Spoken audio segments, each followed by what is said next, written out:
So as we look to recap the 2042 season, I now have a ring light set up in between my two other lights to try to help brighten me up on the intros because of the situation of the windows behind me and the camera in front of me.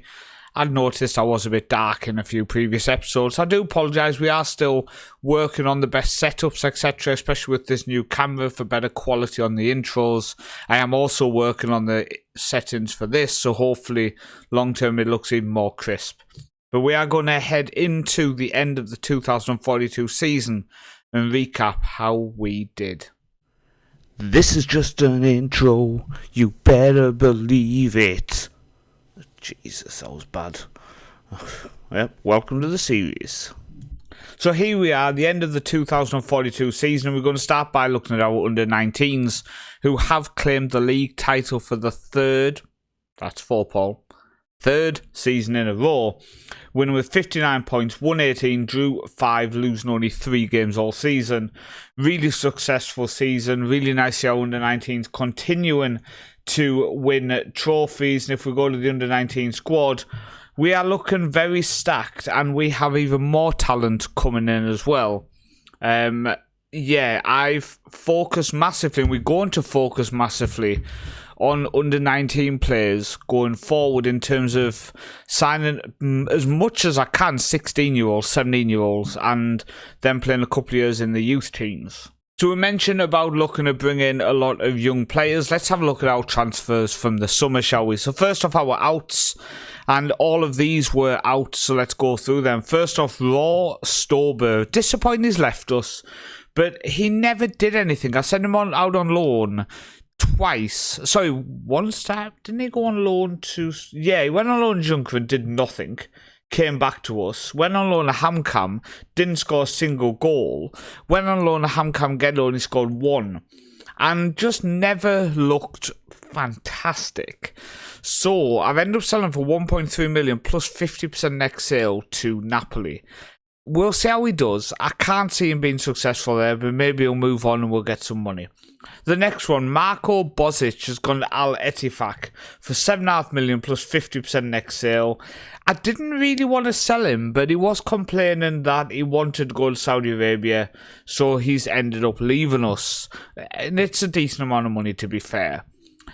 Igor Svekov has left us. We did make a loss on him outright, but we do have 50% next sale on him there, so 475k. I've found some things out in the last year, which we're going to discuss in a second. It's a bit embarrassing. Kingsley Adebayo has gone on loan to AFC Wimbledon, hopefully just to get him some game time and hopefully start scoring some goals.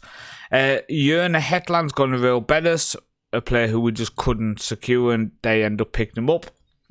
Tomori's now gone to AGF on loan after being on at Vejle last time. He has gone with the potential of them signing him for not too much money up front. I think it's about 2 million, but we do work out a 50% next sale as well is in this loan agreement. So he's out on loan at the minute with them, and we'll see if they end up signing him. Lazar has gone to Bournemouth. We actually ended up making profit on him. 240k, spent 1.2 million. That's not bad for a panic buy. And Jürgen Lunde and Karol Kovac has gone on loan to Junkeren. Now our ins. So we spent 17.25 million, and most of it is with youngsters who are going to play in our under-19s. Now, my thinking now behind the under-19 development is the more players we get playing in our under-19s, the more players who will stay in the Norwegian leagues and just go off and play for different clubs in the end. So first off, Milan Buzek. He comes in as a first-choice player. Media description of Wonderkid. 19, cap by check. 8.5 million spent. And he looks very, very, very good. Let me know what you think of him, but I'm impressed by him. He's coming, he's a first team player. The next one, Maciej Soa, is a Polish striker. Costs us 325k. He's only 16 years old. He has played a couple of games for us because we were short of people up top. Model citizen personality, and I think he looks like he could be a very, very good striker. The next one for 4k comes in, fairly spawn personality, 17 years old. We signed when he was 16. And he has potential, so we're going to keep an eye on him. But this signing also flipped my ideas for future seasons. We paid 4k for Ranheim for him. We have money available. We have a lot of money available. So what I'm thinking is we need to help Norwegian clubs more. So from now on, when I sign players from Norway, I'm going to pay, from next season, I'm going to pay a minimum of 1 million. And I'm going to try to double it. So if they want 2.5 million, I'll actually give them 5. We're going to try to pump more money into the league and just see if we can help them develop a little bit more. So the next player coming in from Vitesse in Holland for 1.7 million is Demelcio Maui. Nailed it. 16 years old, Suriname and Netherlands player, and again, I think there's a lot of potential there. I really do. Played a couple of games for us near the end of the season, again due to injuries, and he did alright. The next player for 2.2 million is Sasha Cohen. So he is a perfectionist personality. Isn't Sasha Baron Cohen? Isn't that Borat? I'm sure it is. Maybe we should rename him Borat. Something to consider. But for 2.2 million, I think we overspent on him. But he's only just turned 17. Let's see how he develops. And then finally, 2 players from Northland. So Henrik Bjorklund comes in, and he's going to play in our youth team this season. He'd already played for 2 teams, so couldn't actually play in our first team anyway. But perfectionist personality, 18 years old, looks really, really good. And if we don't use him, we can move him on to another team in Norway. And then for 2.5 million from Northland, Mikkel Vormin comes in. He's played 12 times for us. He came in, he's done better than I thought he would. And he has actually become a player who's in and around the first team. 18 years old, good first touch, good passing, etc. We've signed model citizen personality. You can see I focused on the personalities. We signed more players than I expected. But only 2 of them in and around the first team. The rest are youth team players and might get in and out of the first team when we need them, but mainly are youth team players. Now, let me show you what I worked out. This is upsetting. And what I would say is it's taken me till the year 2042 to realise this is happening. I've had a couple of instances where I've tried to loan out a player and it just didn't happen. And I didn't understand what was going on. Now I kind of work it out. A maximum of 8 professional players are allowed out on loan by a club. So we can only loan out 8 players a season. I think doing a Build a Nation in Norway might be one of the most difficult things possible, because every single rule from only 25 players, no matter how old they are, to only 8 players you're allowed to loan out, so we can't stock up on youngsters and loan them out to other teams. It's just issue after issue after issue, and it's actually becoming a bit soul-destroying. So in terms of how the second half of the season went, so we started off, if I just move that over so you can see the teams. In August, we played odds before losing a Viking, but we did finish the month with 2 wins and a draw against Lillestrøm, Sogndal and Brann was the draw. September, we got 2 league wins, Asker and Molde. Before, in October and November, we won every single game. We continued to dominate, and this was our 7th league title in a row. Won 26, drew 2, lost 2, winning the league by 14 points.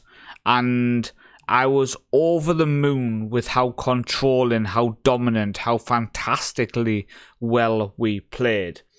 Now, we did go slightly more direct, so I'm expecting us not to be topping this. We are not, but we are joint. 61% average possession after 30 games, 88% pass completion. In terms of goals scored, we pipped it. 70 goals scored, odds in second was 69. Really, really pleased with that. In terms of defending, only 15 goals conceded all season. 15 goals conceded all season is absolutely insane. And I think a lot of that was down to a tactical change. We did actually change things up in the second half of the season. I wanted to try something different. I wanted to focus on trying to get all 3 of our attacking midfielders, and also Kyle in the squad, who's missed the last game due to suspension.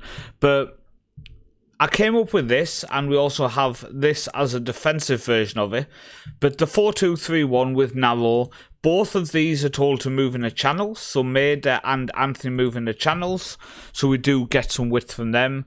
But it's been a very successful second half of the season. And the fact that we are keeping so many clean sheets, I am really, really pleased with how we do. And I'm really pleased with how solid we look. And I've got to say, I'm just over the moon and genuinely pleased with how this tactic is starting to work. Next season, I think we could see ourselves really start to dominate in some games as the players become more familiar with this. Christian Abdullahi has now moved in. He is accomplished more in attacking in central midfield, which is a lot more of an attacking role than he's had in the past. So he's now fully trained in defensive mid and centre mid, but I do think he's just so versatile and so good. 24 years old now. We paid 23.5 million for him, but this was his 4th season at the club.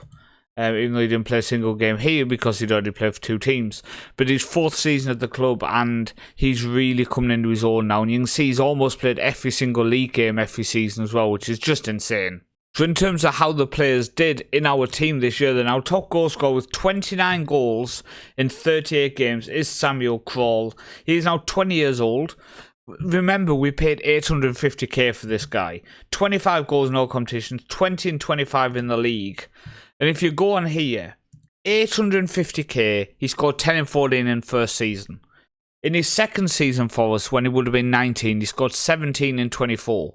Now age 20, he's got 20 in 25. Now it was only once Samara got into a scoring number of over 20. So if Krall can get over 20 goals again and consistently get over 20 goals a season in the league, he will become our all-time record goal scorer. He will become the best striker this club's had. He will become a legend of this save, and I am hoping for that. Second top goal scorer is Anthony with 27 goals in all competitions, 15 in the league. That was his best goal scoring season and second best in terms of assists, but again, I mean, look at this. So 875k for Krall, 1.5 million for Anthony from Chelsea. And look at his average rating, 7.31, 7.12, 7.33 and 7.40. We are developing. 17 goals for Maida as well. 17 in all competitions, 10 in the league, 8 assists in all competitions. Kyle picked up 6 goals, 5 for Fostal, etc. In terms of assists, not as many, but we did move them back to fullback. Fostal and Steinskog with 14 and then 13, with Kyle picking up 10 from centre mid. Maida with 9, along with Anthony from attacking mid. And Fossum picking up 8 as well, as our backup left fullback is very, very nice to see. But I just have to say, this team, this squad, this group of players is just developing more and more and more, and I'm absolutely over the moon with it. And what I would say is, if we go to here and Hall of Fame, you can see if we go to nationality wise, we are now 4th ahead of Bobby Robson with 1,096 points. We are chasing down Jack Reynolds, Brian Clough and Bob Paisley. If we go on to the nation side of things, we are 2nd behind Nils Arne Eggen. We're quite a way behind him, but I do think we can catch him before the end of the save and become the most successful. In terms of continent-wise, we are quite far down. We are a long way off Louis van Gaal in 20th. We need that Champions League win. We need a Europa League win, a Europa Conference League win, just to help us get that step further. Now, someone did question how we're making so much money. So let's have a look at our finances for this season and last season, shall we? So this season, the most money has come from prize money, same as last season. So 61.9 million from the Champions League in the last 12 months. From this season. 59.417 last season. So that's over 120 million in the last 2 years has just come from Champions League prize money. And working our way down then. Players sold, over 55 million in the last 2 seasons. Gate receipts is over 23. So as you can see, it just racks up. It really does just rack up. In terms of expenditure then, Our biggest expenditure this season has been players' wages, which is actually up. So 29 million this year, 23 the year before. Transfer expenditure, 32 last season, 26 this season. Tax has been quite a kick in the teeth. Bonuses are 13.5 million last year, 11.5 this year. Staff wages has gone up from 10.6 to 11.4. Youth setup is costing us about 5 million a year, but we are developing some absolute insane academy players who are continuing to be at the pinnacle of this club. So the final thing for us to look at is our cup run, and once again we have been successful, beating Sotra, Stjørdalsblink, Lynn, local side Bryne, Ålesund, Scaled, and then Strømsgodset. I would say that it is a very, very favourable group. Spit your words out, Paul. A favourable route to the final, but we did it. We won it again for the third season in a row, I think it is. Let's just profile this. Yeah, third season in a row, 7th season in a row for the league. We are starting to dominate domestically. We just need to keep pushing on and look a bit more of a threat on the continent. But domestically, we are looking very, very good. So as we discussed domestically, let's have a look at who's going to be joining us in Europe, etc. So European qualifiers are Odds, Molde back in there, Stabæk and Lillestrøm. Going down is Strømsgodset, Asker and our feeder club Junkeren. From the second tier then, coming up is Stjørdalsblink, Bryne and Hønefoss. Going down, wait for this, KFUM Oslo, Ålesunds and Start. Now if we go to the schedule of Ålesunds, so last season, if I can select all, I can select all, okay. Then was it season before? It was the season before. But in 2040, they were playing in Europe. They are now relegated to the 3rd level of Norwegian football 2 years later. I mean, that's mad that they've been relegated, especially when you see the top assist maker is a Ålesunds player, and second highest goal scorer is Ålesunds player as well. That's just mad. Okay, in terms of the Post-Nordligaen, going up is Sandnes and Ranne, so my local side, Sandnes Ulf there. And then from the second group, going up is Ullkisse, because Odds won the league, Molde and Viking. Going down is Strømsgodset's B team, HamKam's B team, and Scales B team as well. Now, we haven't looked at the 4th tier in a while, and we're looking there because I just want to mention a couple of teams who are down there. So, Levanger stand the 2nd tier, Lynn, who are one of the biggest clubs in the history of Norwegian football. Eiger now in the 4th tier, they are like you have Egersund, where I live, and then you have a small island, which is technically part of Egersund, but it's called Eigerøy, which is an island, Eiger on the island, and their local club is Egersunds. Now, in the game, they are labelled as playing at Egersund Stadium. That's not true. They do have their own stadium. Very nice stadium. But it's nice to see them in there.